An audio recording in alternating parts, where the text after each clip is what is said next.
Oke, Sahabat BTV masih bersama Anggun dan juga Bang Dede di Bengkulu Talk Show. Sahabat BTV masih dengan membahas pekerja yang ada di Bengkulu yang ada di Jepang begitu ya Bang Dede. Kalau tadi sudah banyak sekali membahas ini tentang bagaimana sih cara dan prosesnya bekerja di Jepang seperti apa, terutama tadi harus bisa bahasa Jepang dulu ya Bang Dede, dan karena kan kita untuk komunikasi ya. Komunikasi itu sangat penting sekali, dan berkas pemberkasan. Nah, terkait dengan berkas pemberkasan ini kan kalau kita warga negara Indonesia mau keluar negeri begitu ya, harus ada visa begitu.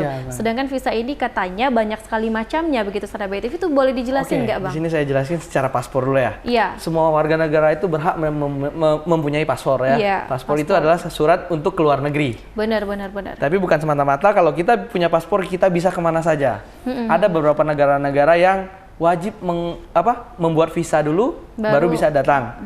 Tapi seperti Malaysia, Singapura itu ada namanya visa on arrival ya. Jadi datang sampai ke negara tersebut baru kita ngajuin visa. Itu pun visa turis ya. Nah, tapi untuk Jepang sendiri itu termasuk negara yang ketat atau negara yang harus ada visa baru bisa datang.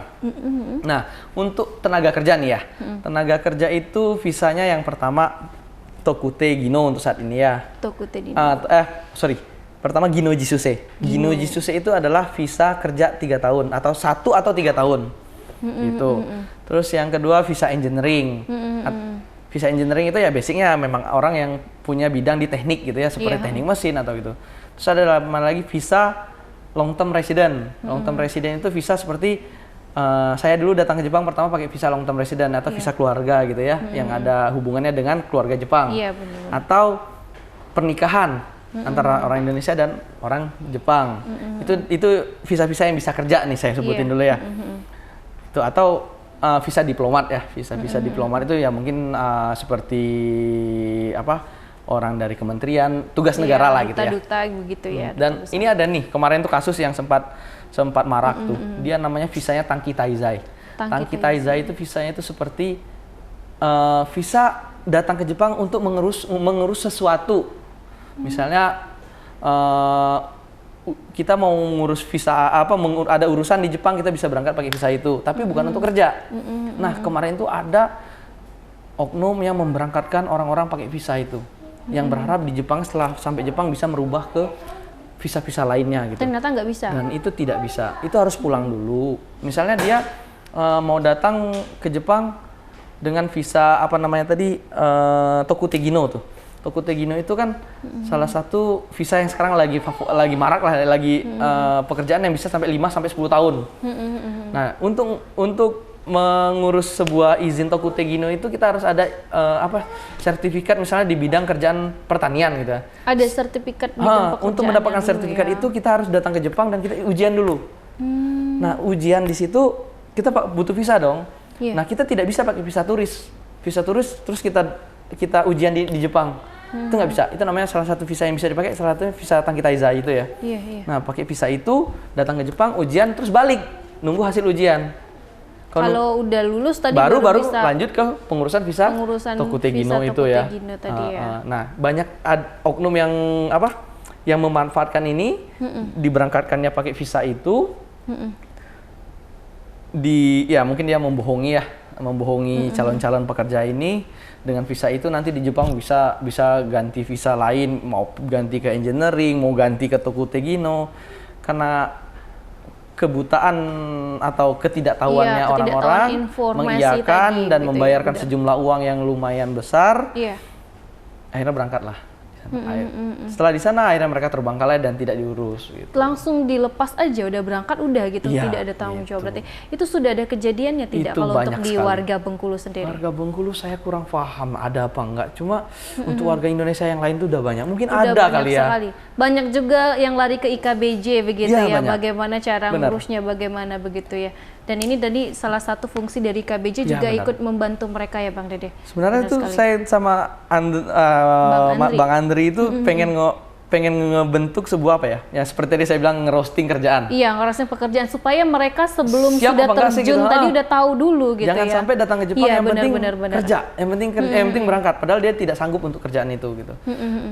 Jadi harus tahu loh, ini kerjaan bangunan, fisik yang dimakan, fisik yang dibutuhkan, dan kamu kuat atau tidak gitu. Iya benar, banyak ini ya, banyak harus dari fisik, persiapan bahasa dan lain-lain tadi harus matang. Benar-benar kalau ketemu yang baik sih baik banget orang Jepang itu ya. Tapi kalau ketemu yang jahat banget jahat gitu banget. ya. Sama aja kayak orang Indonesia Sama lah kurang gitu. lebih, ada yang baik-baik banget, ada yang jahat-jahat banget, ada yang sedang-sedang, ada yang sedang-sedang juga. Manusia sih ya. Iya manusia. Tadi kembali lagi di Bang Dede, ternyata Sanabe TV jenis visa ini banyak sekali. Banyak Jadi sekali, bagi Sanabe TV yang mungkin sekarang sudah dalam proses belajar bahasa Jepang atau mengurus visa untuk bekerja di Jepang, mungkin bisa diteliti lagi ya. Apalagi sekarang sudah canggih Bang Dede, Ya, sudah kita bisa dapat di-searching. informasi ya. Iya, tadi ada visa turis Visa untuk memang turis, benar-benar untuk bekerja. Kalau visa turis tadi bisa untuk berapa lama itu? Visa turis itu ada 2. Kita bisa menggunakan e-paspor. E-paspor kita apply ke kedutaan Jepang. Iya. Nah, di situ kita bisa datang ke Jepang kapan saja. Seperti dapat visa on arrival gitu ya. Iya, iya. Datang sampai di stempel selama 2 minggu. Iya, 2 minggu dan kita stempel harus di paspor. pulang. Iya. Tapi banyak oknum yang memanfaatkan kebijakan itu untuk mencari kerja di sana secara ilegal, dan itu saya tidak rekomendasi. Kasian juga udah datang ternyata cuman bisa maksimal 2 minggu, di sana begitu ya. Sedangkan mengurus pemberkasan di Indonesia saja berapa lama ya, apalagi mau ngurus di sana nggak benar-benar nggak bisa gitu ya. Nah, untuk ciri-ciri sendiri dari agen yang nakal ibarat begitu dari Bang Dede sendiri, pengalaman lah berdasarkan pengalaman nakal itu, supaya nih adik-adik dan teman-teman yang mau tidak terjebak begitu. Ciri-ciri yang nakal mungkin lah, memberikan bagus, informasi yang gitu. seperti berangkat cepat pertama tadi ya kan, dalam 3 bulan pasti berangkat. Itu udah nggak mungkin lah ibaratnya itu, ya. 3 bulan itu terlalu apa ya, di saya saja istilahnya, saya mau memberangkatkan kakak saya nih misalnya, padahal dia memang punya fasilitas untuk visa keturunan Jepang. Itu 3 bulan pun saya tidak bisa jamin itu loh. Padahal dia tinggal saya ajukan, urus tanpa ada persyaratan khusus, tidak bisa bahasa pun nggak masalah. Ya contohnya istri saya itu berangkat ke kita nikah di Desember, dia baru bisa berangkat di bulan 6. Di bulan 6. Desember nikah, Januari saya artinya pulang. Kurang lebih hampir 7 bulan ya. Iya. Itu kayaknya udah paling ekspres deh. Udah udah cepet banget ya, itu ibaratnya nikah nih, ibaratnya nikah bukan Desember, untuk Januari saya pekerjaan. balik ke Jepang, mempersiapkan surat-surat, ajukan ke imigrasi, keluar surat, dikirim ke Indonesia, persiapan lagi, itu bulan 6 baru berangkat. Itu udah paling ekspres deh kayaknya. Udah paling ekspres untuk banget bisa gitu. Kerja ya misalnya. Ya, artinya tadi salah satu ciri-cirinya Sanabe TV tidak bisa berangkat cepat. Atau kalau udah ada yang memastikan, ini udah langsung berangkat 3 bulan, jangan begitu ya. Nah, apalagi misalnya ini sekarang bulan 1 nih. Iya. Apalagi dia sudah memastikan bulan 6 berangkat, bulan 8 berangkat, itu sebenarnya agak meragukan ya? Agak meragukan. Gitu, jadi... Karena kita belum tahu pasti ini udah bisa berangkatnya kapan. Karena kan urusan kita antar dari sesama kabupaten aja, ibaratnya urusan surat-surat menyurat agak sedikit lama ya. Apalagi antar negara. Iya. Benar sekali. Nah, kalau Ngun mau tanya nih, kayak istri tadi Bang Dede bawa istri ke Jepang, itu untuk urusan visanya untuk istri dan anak-anak itu emang harus diperpanjang terus apa memang ada ikut suami? Kalau saya sendiri itu karena saya sudah permanen resident. Karena saya udah permanen resident, jadi saya lebih gampang untuk memanggil istri dan istri saya gitu kan. Jadi saya bisa datang. Tapi kalau teman-temannya seperti engineering itu bisa manggil istri juga. Bisa juga. Tapi kalau untuk yang magang itu belum, tidak bisa. Tidak bisa. Karena apa? Di tempat dia magang, di bawah payung perusahaan dia, seperti tempat tinggal, terus peralatan rumah tangga. Itu kan semuanya disubsidi perusahaan. Iya, dari perusahaan semua. Ibaratnya kita udah tinggal langsung tinggal aja begitu. Jadi untuk membawa keluarga itu tidak bisa. Agak susah begitu. Bukan agak susah, memang tidak bisa. Memang benar-benar tidak bisa. Jadi mereka yang magang artinya kalau nikah sama orang Indonesia udah ada terima resiko bahwa tidak bisa dibawa. Tidak bisa. Kalaupun dia istrinya mau datang, mungkin bisa pakai turis. Iya, sekedar cuma 2 minggu, gak bisa tinggal bersama, untuk bertemu nggak bisa tinggal lama gitu. Kecuali si istrinya misalnya bekerja juga. Bisa juga, kalau istrinya bekerja pun mereka tinggal menginformasikan saja ke perusahaan kalau ini istri saya juga ada di Jepang tapi di perusahaan yang berbeda gitu. Tapi kalau untuk tinggal sama mungkin kayaknya juga nggak bisa. Nggak bisa juga ya, karena apa? Kan kita ngajuin visa ini kan alamatnya jelas. Si anak magang ini akan ditempatkan di provinsi ini, kabupaten ini, alamat rumahnya ini.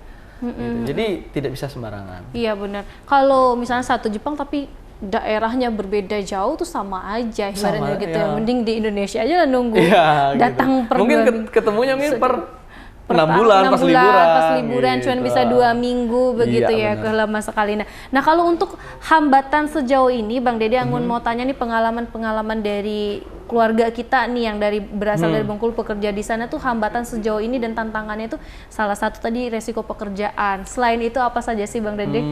Kita yang beragama muslim nih ya. Iya, yang beragama muslim. Kita yang beragama muslim nih. Di Jepang itu kan bukan negara muslim ya. Iya. Harus hati-hati makanan ya, karena harus hati-hati makanan. Mengandung bahan makanan yang tidak bisa kita makan. Iya, yang tidak halal lah ibaratnya. Tidak halal lah ya. Memang di sana walaupun negara itu bersih ya, mungkin secara kesehatan mungkin sehat sih itu makanan gitu, tapi kan dalam agama kita tidak membolehkan itu sih yang salah satu itu aja ya. Tapi di sana ada nggak satu restoran yang memang udah ibaratnya halal begitu? Jadi untuk saat ini tinggal di Jepang itu tidak seperti saya 17 tahun yang lalu baru datang ke Jepang ya, susahnya ya. Kalau saya dulu itu waktu saya tinggal di Jepang 2007 pertama kali saya datang. Untuk mendapatkan produk halal itu nggak segampang sekarang. Nggak segampang sekarang. Terus untuk mendapatkan makanan kayak restoran halal itu nggak segampang sekarang. Kalau dulu itu benar-benar susah gitu. Gitu. Dulu kan nggak ada smartphone, nggak ada internet. Ibaratnya gitu kan. untuk mencari tahu informasi itu agak sedikit susah. Jadi kita harus ibaratnya ke mana dulu tempat yang sekarang ada. Sekarang tuh malah banyak teman-teman itu yang istilahnya masakin terus dikirim gitu. Yang teman-teman yang pintar masak biasanya ngirim gitu. Tapi kalau restoran Indonesia sendiri, restoran halal tuh ada. Sudah ada begitu ya. Di Jepang itu mungkin berapa persennya itu mungkin orang asing kali ya di Jepang itu, karena kebanyakan pendatang warga negara Islam itu seperti Pakistan, Bangladesh, India, itu kan banyak ya orang Islam orang Islamnya. Ya, jadi restoran halal misalnya, tapi restorannya restoran Pakistan tuh ada, restoran India ada gitu. Ada. Jadi restoran Indonesia pun udah banyak juga. Udah banyak juga, karena memang di Jepang ini rata-rata banyak pendatang begitu tadi ya Bang Dede. Nah, kalau untuk dari tantangan sendiri nih ke depan bagi Bang Dede gitu ya, perbedaannya antara 2007 kan sekarang lebih sedikit muda ketimbang yang tahun-tahun dulu gitu. Lebih gampangan begitu ya. Tantangan ke depan ini apa nih, boleh diceritain sedikit nggak? Diperkirakan apa gitu supaya ada persiapan yang mau berangkat? Tantangan ke depan ini gini ya. Di Jepang itu gaji nih ya. Standar gaji itu dari 2007 sampai sekarang tuh ya gitu-gitu aja. Gitu-gitu aja. Di Indonesia kayaknya mungkin dulu gitu UMR-nya mungkin 2007 katakan UMR 500.000. Iya. Sekarang udah 2 juta. Misalnya kan. 2 juta. Bahan makanan udah mahal gitu kan. Cuma kita yang di Jepang tuh gajinya begitu aja gitu ya. Kalau untuk bahan makanan sendiri dia sama nggak kayak Indonesia? Mahal. Ada naik mahal. Jadi sampai istri saya tuh bilang, wah di Jepang itu di Indonesia sekarang bahan makanan udah kayak Jepang ya katanya.